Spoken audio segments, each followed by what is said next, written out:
waiting? Yeah, obviously. You're gonna let you catch up. Whoa! This just got a whole lot more interesting. Hello and welcome to VG247. I'm Alice and I'm here with Kirk and Alex as we talk about the Marvel's Avengers beta that we played last weekend. If you enjoyed today's video, please do give it a like and subscribe to VG247 for more videos like this one. We cover all sorts of games here on the channel, so please do hit that bell to stay up to date.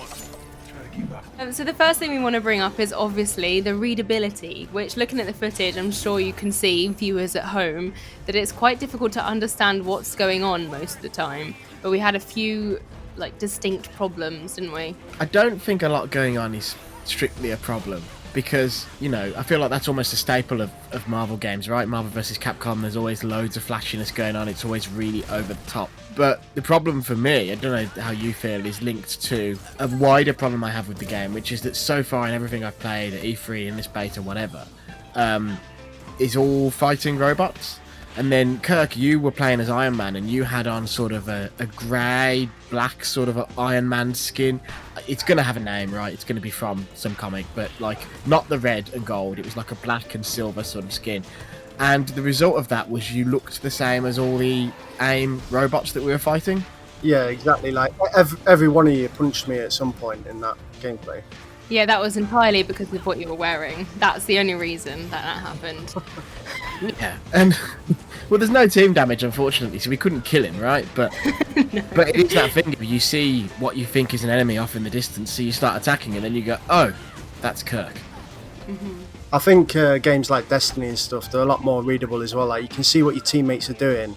You can see what damage output they're doing, whether they're attacking shields or if they're attacking enemy health. And with this, everyone's just smashing the shit out of everything, and there's just objects flying everywhere, and Hulk's jumping about, and Iron Man's flying, and it's just like, all you're doing is you're just smashing things. It's often about silhouettes, right? Like Overwatch and games like that, and even classes in games like Rainbow Six Siege. There's significantly specific silhouettes, so oh, that's a heavy, that's Diva, that's Reinhardt, whatever.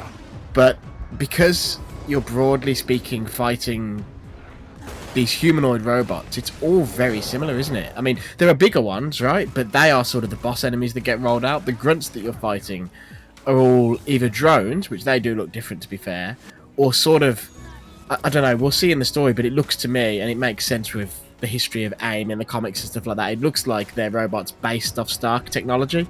So they're supposed to look like Iron Man, but the problem is, the resulting gameplay is it looks a bit bland when you're fighting them. I'm also going to go off on a bit of a tangent here, but the enemy design's really shit. Like, not only are they just like robots, like robot men, there's nothing iconic there. Apart from there's the couple of story missions that are in the beta where you fight Taskmaster or whatever. There's nothing standout there. Like, at one point, I was just punching a man in a boiler suit for 5 minutes. And it's like, why is Iron Man not able to beat up this man in a boiler suit? He just looked like someone who was cleaning the house out after COVID infection or something. Boiler suit made out of adamantium or whatever. He was just made out of a onesie.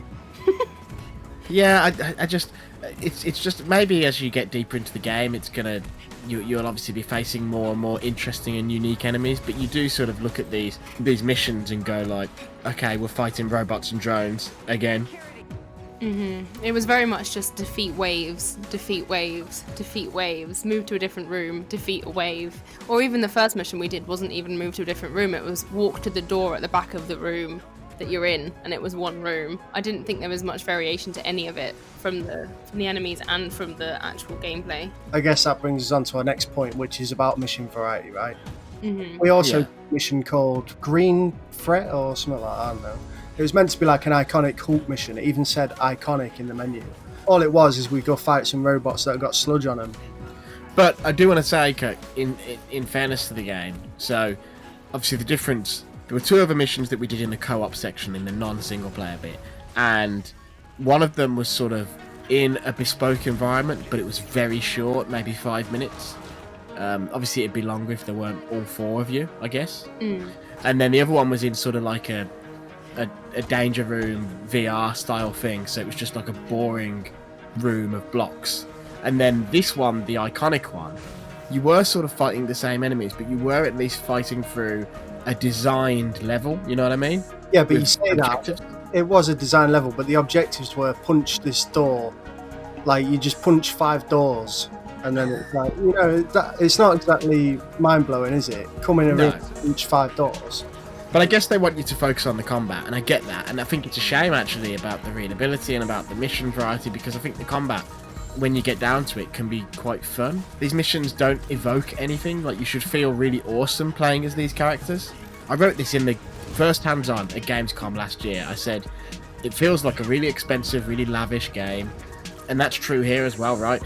You guys all played the single-player segment, sort of that bit where you're running away as Hulk and you're smashing through walls of a building. It just looks insanely good, but you feel nothing. Yeah, it's on rails, isn't it? Like that bit, you feel like you're not really even controlling it. But the whole game. Yeah, I mean, it does look nice, but like I feel like we're not the target audience for it, to be honest, because my youngest kid, he was watching me play it, and I let him play a little bit of it as well, and he was absolutely losing his mind. Like, he was loving it, and I was just like, I felt like I was just smashing buttons. It is just a blockbuster as a game, isn't it? Like, it's not got that much depth to it, and it just looks nice. I think that's basically all it is.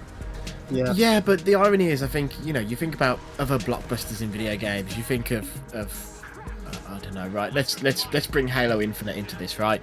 So that's like big blockbuster game, and it's sort of the opposite of Avengers, where it looks like it plays incredibly. It looks like it's going to be so much fun, but it also visually looks pretty bad.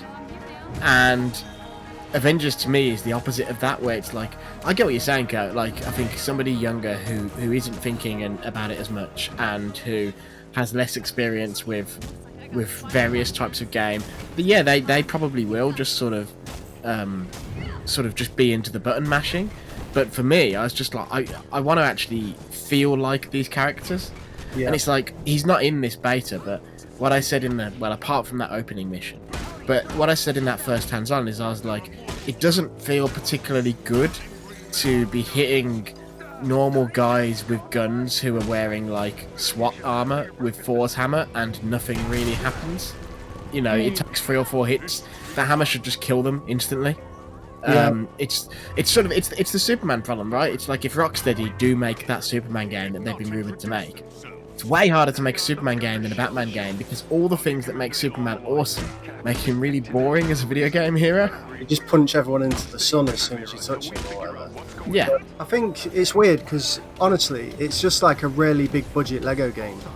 If you play, honestly, it is. If you play Lego Avengers or Lego Marvel, this is the same.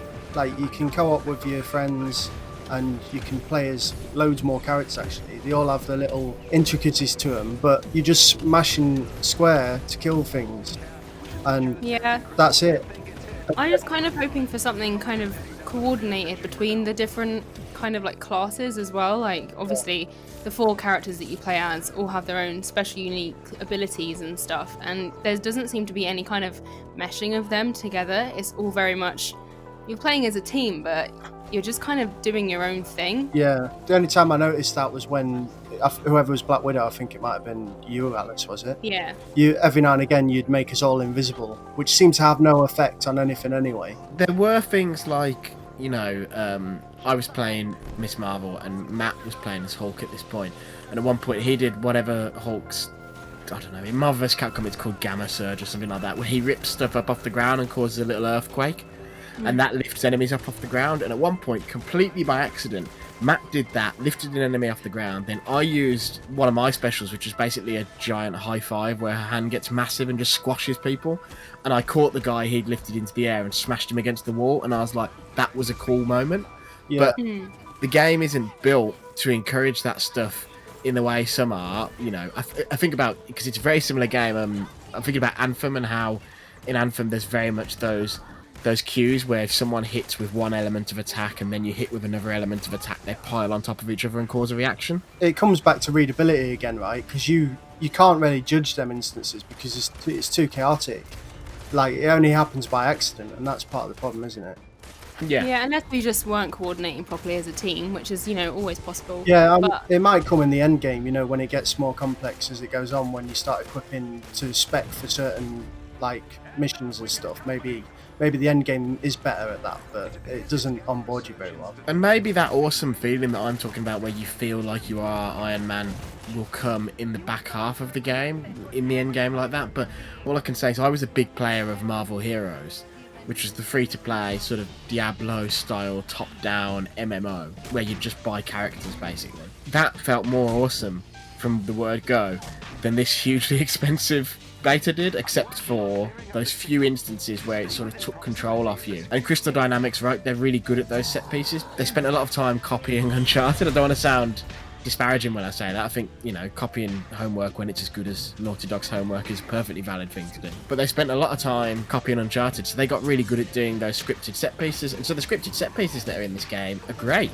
But when you're playing multiplayer, none of that's there. I also thought, you know, like, there was obviously loads of bugs that we encountered and stuff. It just, that won't be there in the final release, we hope. But, like, it just didn't feel that exciting to me. Like, walking around and sorting out missions and trying to figure out where I was going on that ship was just a nightmare as well. I don't know if I'm just not the target audience. Like, I'm not really a huge Marvel fan anyway. Like, I like superheroes and stuff, but I just find it a bit overwhelming with how many characters there are.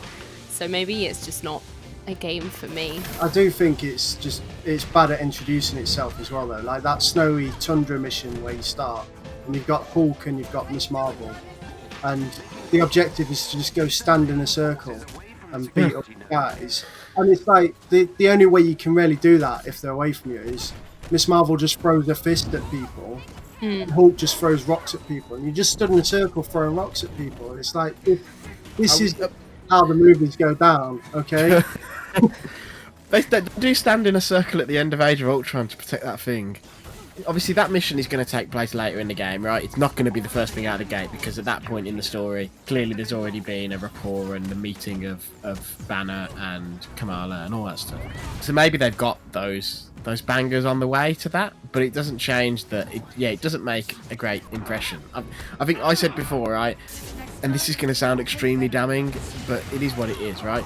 I get the same sort of vibe off this game that I got off Anthem before it came out, which is to say, you can see the magic there buried somewhere deep, and you can see the money because it's clearly a hugely expensive game, but it just isn't gelling for me. Yeah. But the one thing this has that Anthem didn't have is it's got the biggest license in the world. I will say though, like before launch, I was taking the piss out of the character models a bit. In game, they look a lot better, I think. Especially Hulk's beard. I'm into that. Thanks.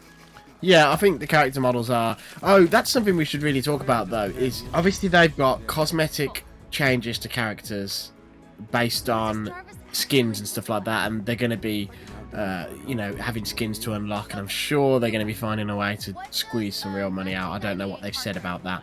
And so, like, Matt put on Hulk in, like, an old, you know, 50s era gangster style hat and stuff like that, which is great, and a lot of those looks are going to be pulled from famous comics and stuff like that.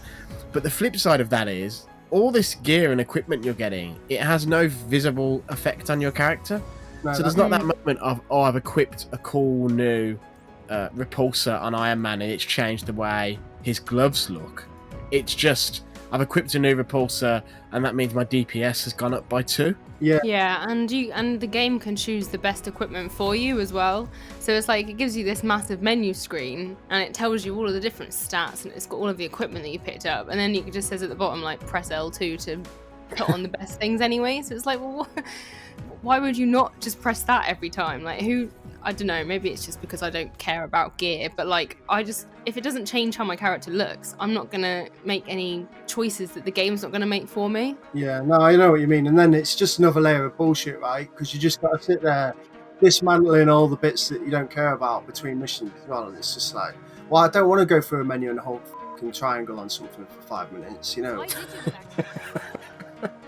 I get that, and I'm sure there is an audience of people out there who absolutely love Destiny, who absolutely loved Anthem as well, and who, for them, that's all they want. They want that sort of game that you can sink a lot of time into, and you've got the treadmill of progress where you're constantly getting better, but you're never quite done. That's going to satisfy some people, but it's just not quite what I wanted out of this license, really. Agreed. Yeah, same. It looks really good. It looks a lot better than it looked to begin with. And I remember playing it at Gamescom and I fell out of the world like twice during the introduction mission, and that didn't happen this time. So it's definitely improved there. But it looks a lot better than it is. Yeah, basically. I also want to say, if those rumours are true and Spider-Man is only on PlayStation, that's some nasty bullshit. Yeah, that would suck. Spider-Man would make it so much more fun, but that's just because Spider-Man isn't like super, like he still has to punch people in the face and stuff. He's the perfect example, right? Like what we were saying Yeah. earlier, where it's hard to make a Superman game, but you can make a Spider-Man game, and you can make a Batman game. Yeah. The only problem is a lot of them levels, they're flat, right? The tundra's flat, there's barely anything to swing off. Yeah. It's specific points you can swing off, even as Miss Marvel, right? And then most of the other levels are indoors. So you'll just get stuck to ceilings and shit all time.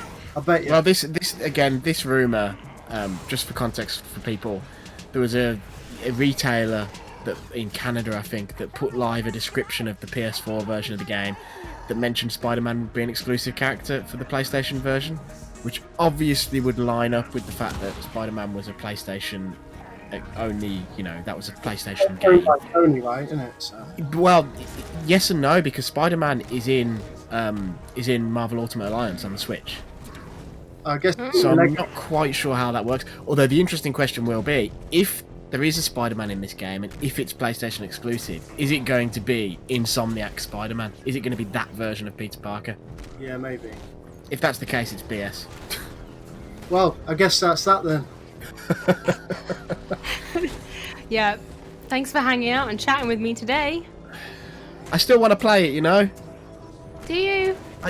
I'm still curious, and like I say, I've got the Anthem feeling, and I did feel like with Anthem, I played Anthem 4 times before release, and it was like every time I played it, it was like the first time I saw it, I thought it looked terrible, I thought it looked rubbish, and then I played it, and I couldn't believe how good the movement felt and stuff like that. That's one thing, by the way. Playing as Iron Man in this, the movement should be as satisfying as it is in Anthem, and it is not at all. No. And then the next time I saw Anthem and played it again, I was like, oh, this looks a bit ropey. And I was back and forth like that the whole time, and I feel like I've been that way with this too. But the thing is, with Anthem, it felt like right up until that last hands-on, which was like a month before launch, it totally felt like it could go either way. And so maybe this is really going to shape up, and the end-game content is going to be what we need, and they're going to support it well and patch it and stuff like that. So I do still want to play it, but I'm not infused with confidence by this.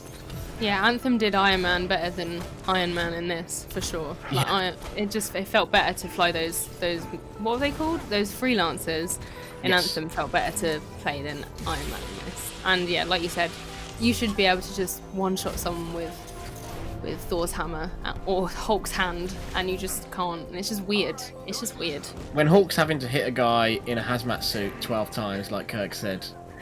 Yeah. Kind of brings you out a bit, doesn't it? It's definitely a Hulk, but it's not an Incredible Hulk. Is what That's your box quote. And there you have it, our early impressions of the Marvel's Avengers beta that we played last weekend. If you enjoyed today's video, please do give it a like and subscribe to VG247. And while you're here, why not watch some of our other videos? We've got a couple of Microsoft Flight Sim videos up on the channel, and also a lot of The Last of Us Part 2 content, so do check that out. Thank you so much for watching, and we hope to see you again soon.